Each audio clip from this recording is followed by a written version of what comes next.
मुगलिन ठ्याक्कै पुल पारी पहिरो झरेको जाम त यतै हुन्छ नि मुगलिन हाम्रो उता उता त खुल्ला पुल उतापट्टि पुल त्यो यता त यतैदेखि जाम नपरेको भयो जाम भन्दा नि के अरे यताबाट घुमेर जान्छ कि कता चितवनबाट फेरि घुमेर होइन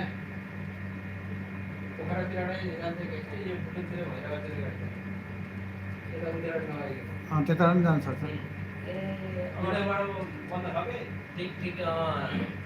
उता जाने बुटोलतिर जाने गाडी उतै पोखरातिर त्यताबाट जान सक्छ अब यता खुल्यो भने यताबाट पनि जान्छ पुलबाट देखिहाल्छ क्या पहिरो छैन भने पारिबाटै थाहा भइहाल्छ यता खुल्यो भने यता सर्टकट पऱ्यो फेरि यसरी तल त्यहाँ मुगलिन झर्दा फेरि